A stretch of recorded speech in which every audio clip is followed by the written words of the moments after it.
Hello बच्चों, मैं स्मिता बिजलवान स्वागत करती हूँ आपका आईसीटी वर्चुअल क्लासरूम में। आशा करती हूँ आप सभी स्वस्थ होंगे और अच्छे से अपनी पढ़ाई कर रहे होंगे। बच्चों, आज हम पढ़ने जा रहे हैं क्लास 9th की साइंस। और आप जानते हैं क्लास 9th साइंस में हमारा चैप्टर जो चल रहा था मैटर इन आवर सराउंडिंग, तो वो चैप्टर हम अपने लास्ट लेक्चर में कंप्लीट कर चुके हैं। तो चैप्टर बहुत डिटेल में हमने पढ़ा, सारे टॉपिक्स को कवर करा, ठीक है, बहुत सारे एग्जाम्पल्स के साथ चैप्टर को डिस्कस किया। तो चैप्टर कंप्लीट होता है तो आज हमें करने हैं उसके क्वेश्चन आंसर्स। अब क्वेश्चन आंसर्स करने से पहले एक बार जो भी चैप्टर में हमने जो भी टॉपिक्स पढ़े हैं उनको एक बार देख लेते हैं कि कौन कौन से टॉपिक्स हमने पढ़े हैं, उनको एक बार रिवाइज कर लेते हैं, फिर क्वेश्चन आंसर स्टार्ट करेंगे। चलो, तो मैटर इन आवर सराउंडिंग में सबसे पहले हमने पढ़ा कि पदार्थ क्या होते हैं, जो स्पेस ऑक्यूपाई करते हैं,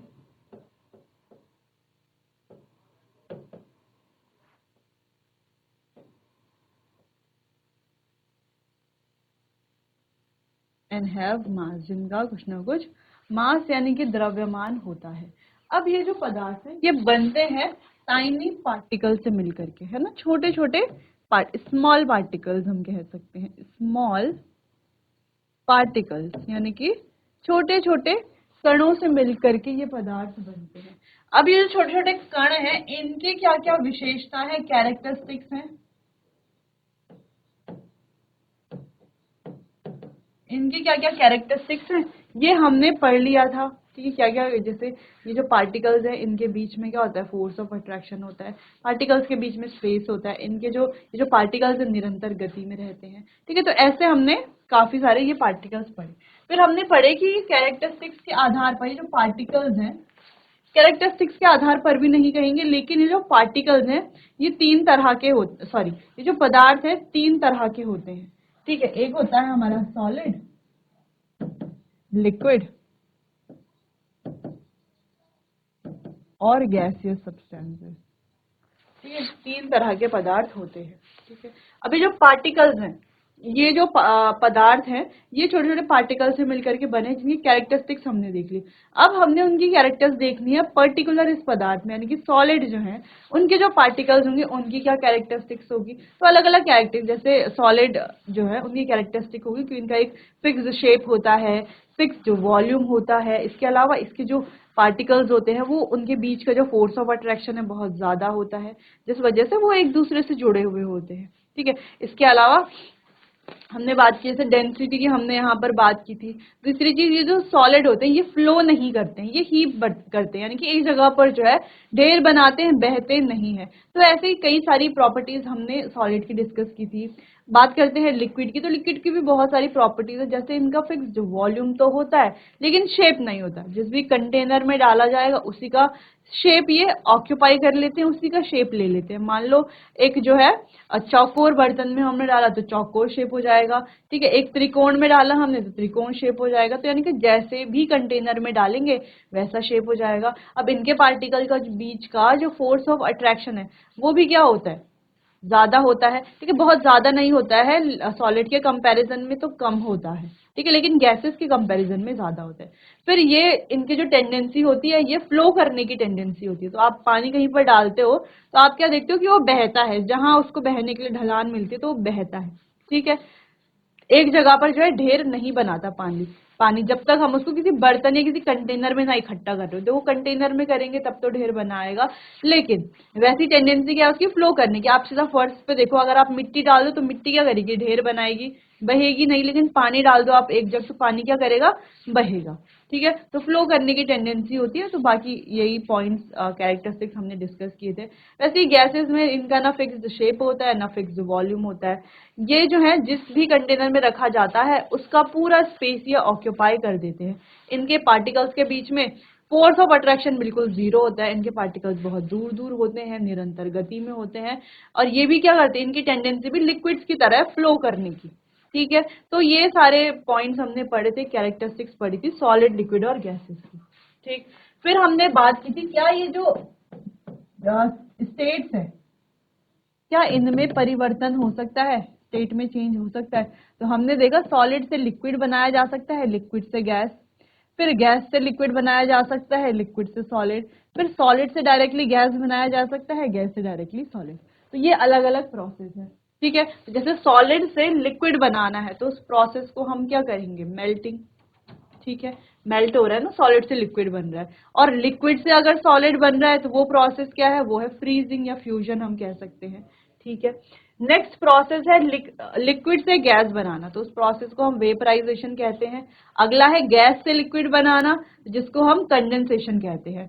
फिर सॉलिड से गैस बनाना, जिसको हम सब्लिमेशन कहते हैं। और गैस से सॉलिड बनाना, जिसको हम सॉलिडिफिकेशन कहते हैं, ठीक है, या डिपोजिशन कहते हैं, ठीक है। तो ये अलग अलग कुछ नेम्स हैं जो हम कहते हैं कि जो स्टेट ऑफ मैटर है जो चेंज करती है, तो इस तरीके से हम उनका नाम देखते हैं, ठीक है। फिर हमने कुछ और पॉइंट्स पढ़े थे, हमने ये तो पढ़ लिया था चेंज स्टेट कैसे करती है, इस पर टेम्परेचर और प्रेशर का क्या इफेक्ट होता है ये हमने देख लिया था, है ना। स्टेट जब हम चेंज करते हैं तो टेम्परेचर एंड प्रेशर का क्या इफेक्ट होता है ये हमने देख लिया था। क्रिटिकल टेम्परेचर क्रिटिकल प्रेशर क्या होता है ये देख लिया था, ठीक है। इसके अलावा जैसे boiling point, melting point, boiling क्या है, फ्रीजिंग क्या है, फ्रीजिंग पॉइंट क्या है, मेल्टिंग क्या है, मेल्टिंग पॉइंट क्या है, ये सारे भी हमने देख लिए थे, इनको डिफाइन कर लिया था अच्छे से विद एग्जांपल, ठीक है। इसके बाद फिर हमने देखा कि अगर कोई भी टेम्परेचर आपको कैलोरी में दिया है, केल्विन में दिया है, कैलोरी में दिया है या फ़ारेनहाइट में दिया है, तो कैसे आप इन्हें चेंज करोगे। देखो अगर केल्विन में दिया है तो आप कैसे सेल्सियस और फ़ारेनहाइट में करोगे, सेल्सियस में दिया है तो कैसे आप फ़ारेनहाइट और केल्विन में करोगे, फ़ारेनहाइट में दिया है तो कैसे आप सेल्सियस और केल्विन में करोगे। तो ये हमने देख लिया था, इनके लिए क्या फॉर्मूलाज हैं वो भी हमने समझ लिए थे, देख लिए थे। फिर हमने एक इम्पॉर्टेंट टॉपिक पढ़ा जो कि इवेपोरेशन। इवेपोरेशन क्या है, कौन कौन से फैक्टर्स हैं जो इवेपोरेशन को अफेक्ट करते हैं, ठीक है, ये हमने देख लिया था। डेली लाइफ में इवेपोरेशन कैसे जो है हमारे काम आता है, फिर कैसे ये कूलिंग इफेक्ट करता है समर्स में, ये भी हमने अच्छे से समझ लिया था, क्लियर है। इसके बाद बच्चों जो दो और स्टेट है मैटर, तो सॉलिड लिक्विड गैस तीन स्टेट है, इसके अलावा दो स्टेट और होती है जो कि है प्लाज्मा एंड बोस-आइंस्टीन कंडेंसेट।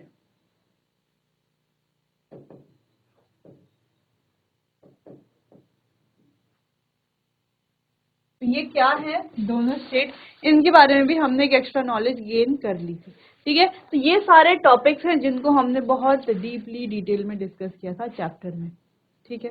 चलो तो अब क्वेश्चन आंसर करते हैं। अब आपको थोड़ा रिवाइज रिकॉल हो गया होगा कि क्या क्या हमने पढ़ लिया है लास्ट लेक्चर में, यानी कि चैप्टर जो हमने कंप्लीट कर लिया था। तो चलो बच्चों अब क्वेश्चन आंसर स्टार्ट करते हैं। चलो तो क्वेश्चन नंबर 1 है, क्वेश्चन नंबर 1 है which of the following are matters, यानी कि निम्न में से कौन से हैं, निम्न में से कौन से हैं जो पदार्थ हैं, मैटर है। अब ये जानने के लिए आपको ये पता होना चाहिए कि मैटर जो है, ठीक है, वो होता क्या, ये पता होना चाहिए, तभी तो आप बताओ कि मैटर है कौन। तो मैटर कौन है जो स्पेस ऑक्यूपाई करता है,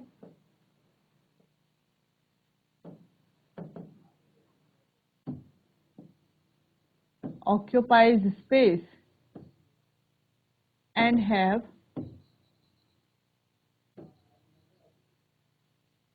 मास, यानी कि जो स्पेस ऑक्यूपाई करता है और जिसका मास होता है, द्रव्यमान होता है, वो ही मैटर होता है, ठीक है। तो यहाँ पर कुछ थिंग्स दिए हुए हैं, उनमें से हमें बताना है कौन सा मैटर है कौन सा मैटर नहीं है, ठीक है। Anything which have some weight and occupies space will come under category of matter. तो आप यहाँ पर देखो चेयर क्या है, एक मैटर है, बिल्कुल है क्योंकि जगह घेर रही है, द्रव्यमान भी है। एयर क्या है, मैटर है, छोटी क्लासेस से हम पढ़ते आ रहे हैं कि एयर क्या है, मैटर है, क्योंकि एयर स्पेस भी ऑक्यूपाई करता है और जगह मतलब यानी कि स्पेस ऑक्यूपाई करता है और उसका वेट भी होता है, ठीक है। चलो अगर हम बात करें लव की, तो लव क्या है बच्चों, एक फीलिंग है ना। तो इसको हम टच नहीं कर सकते, या जो है हम इसको ना तो इसका वेट होता है, हम मतलब इसका वेट नहीं देख सकते या इसका कुछ वेट नहीं होता है, और ना ही ये स्पेस ऑक्यूपाई करती है। अगर हम स्मेल की बात करें तो स्मेल भी क्या नहीं है, स्मेल भी अगर हम स्मेल की बात करते हैं तो स्मेल क्या है, मैटर है, ठीक है। स्मेल क्या है, मैटर है। तो जैसे हम जानते हैं कि कोई फूड की स्मेल है तो वो दूर तक क्या जा रही है, डिफ्यूजन से उसके पार्टिकल्स जा रहे हैं, है ना, डिफ्यूज होकर के। जैसे हमने पढ़ा भी था कि जैसे इंसेंस स्टिक थी, यानी कि जो धूप होती, अगरबत्ती होती है, तो उसकी स्मेल भी तो जाती है दूरों तक, है ना, ट्रेवल करके जाती है, मतलब पार्टिकल्स डिफ्यूज करते हैं तो दूर तक जाते हैं, तो स्मेल जो है हमें पता चलता है, ठीक है। तो ये मैटर है। आमंड्स की बात करें, ये भी मैटर है। हीट की बात करें तो जैसे लव एक फीलिंग है, हीट भी एक फीलिंग है, इसको सिर्फ हम महसूस कर सकते हैं, लेकिन ये कोई क्या नहीं है, मतलब इसको हम ऐसा नहीं कह सकते कि इसका कुछ मास होता है या ये स्पेस ऑक्यूपाई करती है, ठीक है। जैसे एयर करती है लेकिन लव हेट नहीं करते, ठीक है। अगर हम थॉट की बात करें तो थॉट भी हमारे माइंड में होते हैं, तो ये भी मैटर नहीं है। कोल्ड की बात करें तो कोल्ड भी कोई मैटर नहीं है। कोल्ड ड्रिंक मैटर है, ठीक है, कोल्ड मैटर नहीं है। स्मेल ऑफ परफ्यूम, हाँ, तो परफ्यूम की स्मेल भी क्या है, मैटर है, क्योंकि ये इसके जो पार्टिकल्स हैं ये भी तो ट्रैवल करके जा रहे हैं, ठीक है। चलो, तो ये तो हो गया, तो बहुत इजी क्वेश्चन था। चलो आगे बढ़ते हैं, अगला क्वेश्चन देखते हैं। Give reason for the following. तो यहाँ पर एक सेंटेंस है, इसके लिए हमें रीजन देना है। The smell of hot sizzling food. तो देखो, जैसे हमने स्मेल की बात की थी ना, यहाँ पर ये स्मेल क्या है, मैटर है, ठीक है। चलो, तो यहाँ पर क्वेश्चन है, smell of hot sizzling food reaches you several metre away, but to get the smell from cold food you have to go close. तो आपने देखा होगा जब खाना बन रहा होता है, ठीक है, तो या फिर खाने को जब हम गर्म करते हैं, ठीक है, तो आपने देखा होगा उसकी स्मेल जो है आपके रूम तक आती है, किचन से, है ना, बहुत दूर दूर तक उसकी स्मेल आती है, बहुत दूर दूर तक खुशबू आती है। आपने देखा होगा, आप किसी शॉप के बाहर हो, किसी रेस्टोरेंट या किसी होटल के बाहर हो, तो वहां पर खाना बन रहा हो, तो बाहर भी स्मेल आती है, वो खुशबू आती है खाने की, बिल्कुल आती है, ठीक है, आती है। लेकिन वहीं अगर खाना ठंडा हो, जैसे फ्रिज से आपने कोई खाना निकाला है, अपने फ्रिज में रखा है, फ्रिज से आपने बाहर निकाला, अब आप स्मेल लो उसको, तो उसको जो है उसकी स्मेल लेने के लिए आपको बहुत नजदीक जाना पड़ता है, फिर जाके जो है आपको उसकी कुछ स्मेल आएगी, ठीक है। और अगर हम उसी ठंडे खाने को गर्म करते हैं, फिर उसकी स्मेल काफी ज्यादा आती है। तो ये ऐसा क्यों होता है, ऐसा किस वजह से होता है, इसको हम एक्सप्लेन करते हैं। अच्छा, जब हमने अगरबत्ती वाला पढ़ा था चैप्टर में, ये एग्जाम्पल समझा था, ठीक है, तो वही वाला हम यहाँ पर देखेंगे, ठीक है। वैसे हमने ये वाला एग्जाम्पल भी दिया था चैप्टर में, ठीक है। तो चलो, तो इसको लिखना कैसे आपको, evaporation is directly proportional to temperature. अब इवेपोरेशन देखो टेम्परेचर के डायरेक्टली प्रोपोर्शनल है, means hot food evaporate easily, जो गर्म खाना है वो जल्दी इवेपोरेट होता है। Diffusion of hot food vapour with air become very fast. जो हॉट फूड है उसके जो वेपर है वो एयर के साथ बहुत जल्दी क्या करते हैं, डिफ्यूज कर जाते हैं, और एक डिस्टेंट प्लेस तक पहुंच जाते हैं बहुत कम समय में, इसीलिए हमें उसकी स्मेल आती है। जबकि जो खाना कैसा है, ठंडा है, उसकी स्मेल हमें नहीं आती। तो टेम्परेचर क्या करता है, डिफ्यूजन के रेट को भी बढ़ा देता है। तो जैसे हमने बात की थी, जैसे अगरबत्ती है, ठीक है, तो इस तरीके से है। तो जब ये नॉर्मल है, यानी कि अभी हमने इसको हीट नहीं किया है, जलाया नहीं है, तो तब आपको इसकी स्मेल इतनी तेज नहीं आती। तब आपको क्या करना पड़ता है, अगरबत्ती को बहुत जो है पास जाना पड़ता है इसकी स्मेल लेने के लिए, ठीक है, इसकी स्मेल को महसूस करने के लिए, स्मेल लेने के लिए, ठीक है। लेकिन जैसे ही आप इसको जलाते हो, तो आप क्या देखते हो, इसकी जो स्मेल है बहुत दूर दूर तक, कमरे के बहुत दूर दूर तक, पूरे घर में फैल जाती है, ठीक है। यानी कि हुआ क्या, जलाने से हुआ क्या, टेम्परेचर बढ़ा। टेम्परेचर क्या कर रहा है, तो जो पार्टिकल्स हैं उनको, वो जो मूव कर रहे हैं ना, पहले वो धीमी गति से मूव कर रहे थे, तो जो टेम्परेचर जब हम बढ़ाते हैं, तो टेम्परेचर के बढ़ने से क्या होता है, पार्टिकल्स की मूवमेंट भी बढ़ जाती है, गति भी बढ़ जाती है, तो डिफ्यूजन का रेट भी बढ़ेगा, है ना। इसीलिए स्मेल जो है बहुत दूर दूर तक चली जाती है, ठीक है। तो जिसके पार्टिकल्स की जो गति है वो जितनी तेज होगी, जितना ज्यादा वो डिफ्यूज करेगा, उतना दूर तक स्मेल जाएगी, ठीक है। चलो, इतना क्लियर है, तो ये दो क्वेश्चन आप नोट कीजिए।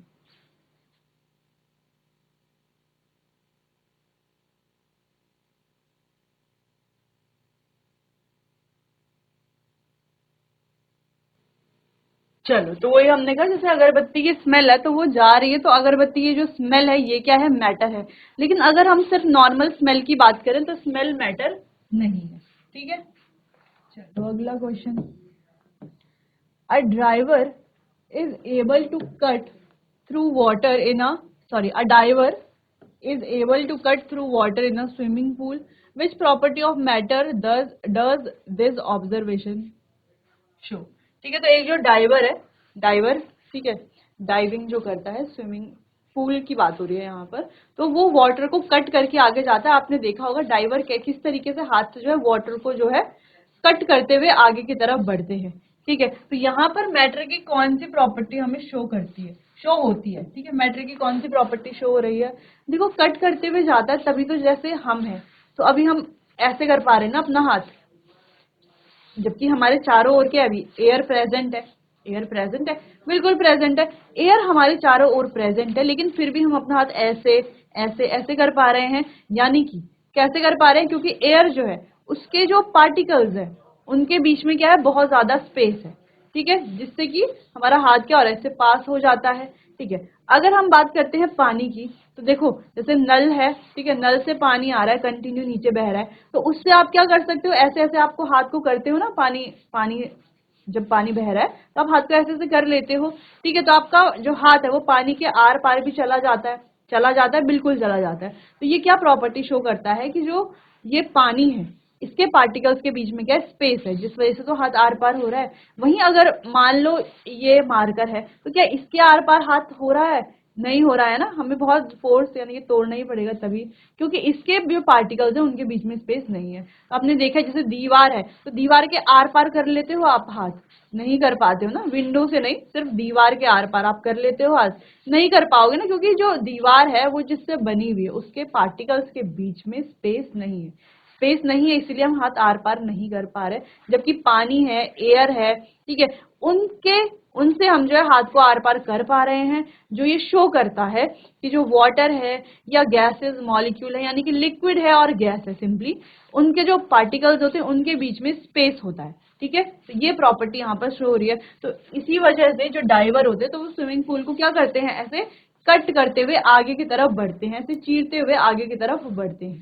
ठीक है, चलो, the phenomena of cutting the water by a diver show that matter has space between its particles। तो समझ में आता है कि जो मैटर है उसके पार्टिकल्स के बीच में स्पेस है। तो अगर हमें ऑर्डर में लगाना हो तो गैस के जो पार्टिकल्स हैं उनके बीच में ज्यादा स्पेस होता है। ठीक है, अगर हम बात करें लिक्विड के पार्टिकल्स के बीच की बात, तो लिक्विड्स के जो पार्टिकल हैं उनके बीच में बहुत ज्यादा स्पेस नहीं होता है। ठीक है, और अगर हम सॉलिड के पार्टिकल्स की बात करें तो इनके बीच में तो बिल्कुल भी स्पेस नहीं होता है। ठीक है, इनके पार्टिकल कुछ इस तरीके से होते हैं। ठीक है, क्लियर है इतना। अच्छा, इनके पार्टिकल्स के बीच में आपको स्पेस दिख रहा होगा, है ना। अच्छा, स्पेस को हम और कैसे समझ सकते हैं, कुछ और एक्टिविटी है? हाँ बिल्कुल है, जैसे हमने वाटर लिया, वाटर में 1 चम्मच हमने नमक डाल दिया। ठीक है, वाटर का पहले वॉल्यूम हमने मेजर किया, नमक डालने के बाद उसको हमने अच्छे से स्टिर करा, उसको डिसॉल्व करा नमक को वाटर में, फिर हमने इसका वॉल्यूम चेक किया, तभी भी वॉल्यूम उतना ही था। ऐसे कैसे हो सकता है, हमने तो उसमें कोई चीज ऐड करी है, तो वॉल्यूम बढ़ना चाहिए था, लेकिन वॉल्यूम उतने का उतना ही रहता है ना। तो वॉल्यूम बढ़ता क्यों नहीं है, क्योंकि वाटर के जो पार्टिकल्स हैं उनके बीच में स्पेस होता है, जहां पर ये जो सॉल्ट है, सॉल्ट के जो पार्टिकल्स है वो चले जाते हैं। तो सॉल्ट के जो पार्टिकल्स हैं, सॉल्ट गायब नहीं हो जाता है पानी में जाकर के, उसके जो सॉल्ट के जो पार्टिकल्स हैं वो पानी में जाकर के पानी का जो एम्प्टी स्पेस है उसको क्या कर लेते हैं, ऑक्यूपाई कर लेते हैं, जिस वजह से वॉल्यूम नहीं बढ़ता। क्लियर है इतना? ठीक है, चलो, क्लियर, चलिए नोट कर लीजिए इसे, फिर आगे बढ़ते हैं।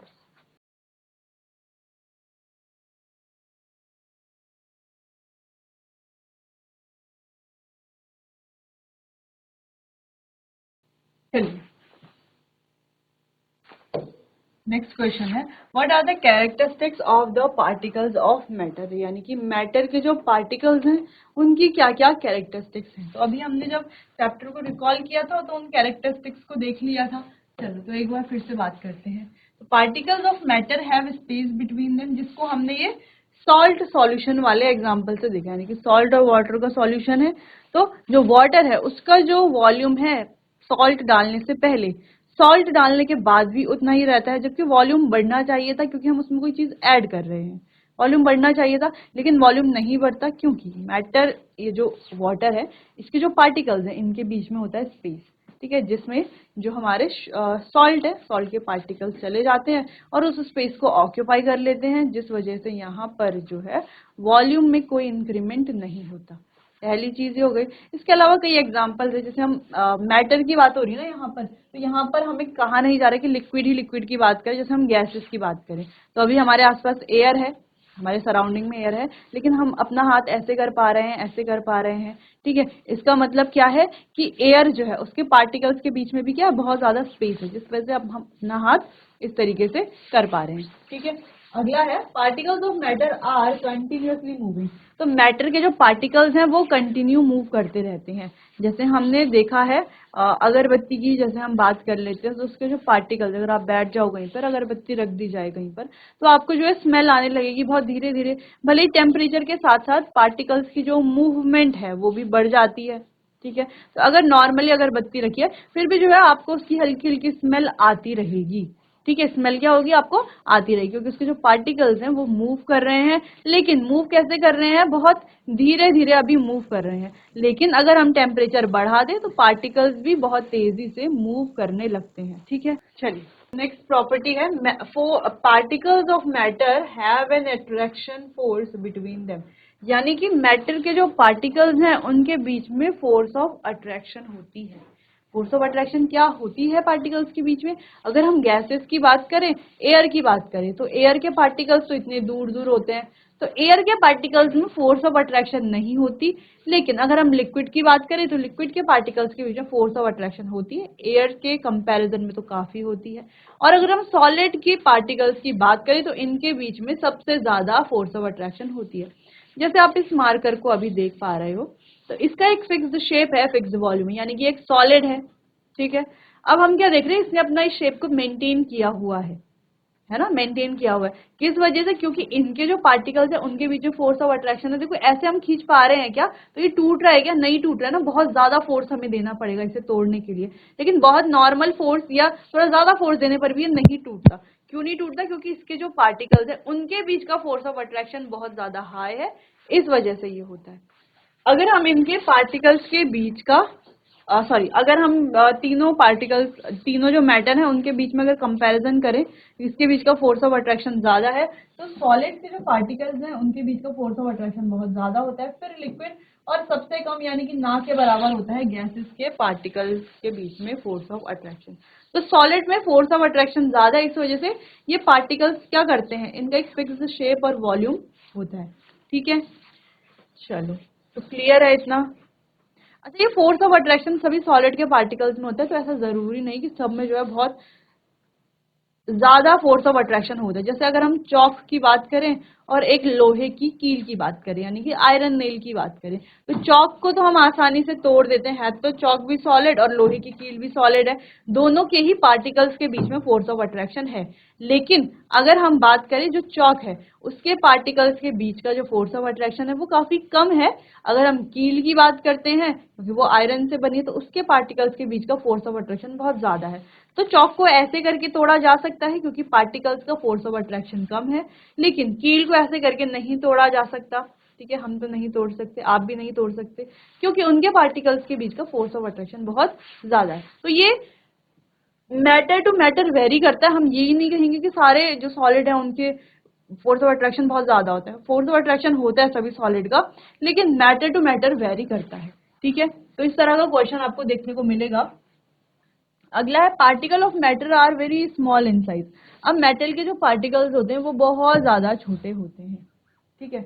मान लो जैसे ये पूरा शीट है, उसमें ये डॉट है, ठीक है, तो आप थोड़ा दूर से देखोगे तो दिखाई भी नहीं देगा, इससे भी छोटे जो है जो पार्टिकल्स होते हैं मैटर के वो होते हैं, ठीक है। चलिए अब ये जो मैटर के जो पार्टिकल्स हैं आप आगे पढ़ोगे, ठीक है, हायर क्लासेस में पढ़ोगे, तो आपको पता चलेगा ये जो पार्टिकल्स हैं मैटर के, इन्हें एटम कहा जाता है, जो स्मॉलेस्ट यूनिट होती है किसी भी मैटर की स्मॉलेस्ट यूनिट क्या है, एटम होती है, ठीक है। तो ये जो पार्टिकल्स बने हुए होते हैं ये एटम से बने हुए होते हैं। फिर बाद में आपको पता चलेगा ये जो एटम है इसको भी हम क्या कर सकते हैं, आगे तीन पार्ट में डिवाइड करते हैं, जो कि होते हैं इलेक्ट्रॉन, प्रोटॉन और न्यूट्रॉन, ठीक है। तो चलो ये तो हम आगे पढ़ेंगे, फिलहाल आपको ये वाला क्वेश्चन नोट कर लेना है।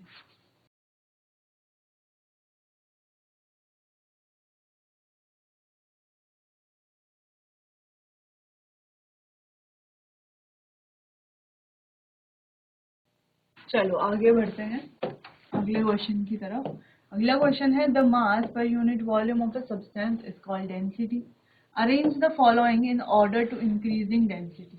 तो यहाँ पर दिए हुए हैं कुछ, तो यहाँ पर हमें इन्हें इंक्रीजिंग ऑर्डर ऑफ डेंसिटी में डालना है, ठीक है। चलो तो करते हैं इस क्वेश्चन को।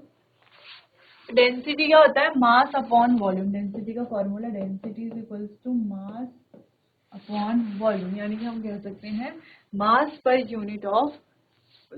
Unit volume of a substance. तो वो हो गई हमारी डेंसिटी। चलिए तो यहाँ पर एयर है, सेकंड है एग्जॉस्ट फ्रॉम चिमनी, यानी कि चिमनी से जो एग्जॉस्ट निकलता है। हनी यानी कि शहद, वाटर हम जानते हैं, चॉक, कॉटन और आयरन। तो यहाँ पर कई सारी चीजें हैं, तो डेंसिटी के अकॉर्डिंग हमें इनको रखना है, ठीक है, इंक्रीजिंग ऑर्डर में। तो देखो सबसे ज्यादा जो डेंसिटी है वो सॉलिड्स की होती है, फिर लिक्विड की, और सबसे कम डेंसिटी जो है वो एयर की होती है, यानी कि जो हमारे गैसेस हैं उनकी सबसे कम डेंसिटी होती है। तो आप इनमें से पहले क्या कर लो, जो भी ये हमारे मैटर यहाँ पर दिए गए हैं, हमें आपको क्या करना है, इनको कैटेगराइज कर लेना है। सॉलिड को एक जगह पर रख लेंगे, लिक्विड को एक जगह पर, और गैसेस को एक जगह पर, ठीक है। तो अपने आप ही क्या कर लेंगे, हम इसे आसानी से इंक्रीजिंग ऑर्डर में लगा लेंगे। तो जैसे यहाँ पर सॉलिड्स रखे हुए हैं सारे, यहाँ पर लिक्विड्स हैं और यहाँ पर गैसेस है, तो ऑफकोर्स इनकी जो है डेंसिटी ज्यादा होगी। इनमें भी अगर हम बात करें तो आयरन है, ठीक है, इनकी डेंसिटी ज्यादा होगी, फिर चॉक, फिर कॉटन, ठीक। चलो तो वैसे यहाँ पर भी अलग अलग है, तो इस तरीके से आपको ये डेंसिटी वाला क्वेश्चन करना है। चलिए नोट करिए इसको।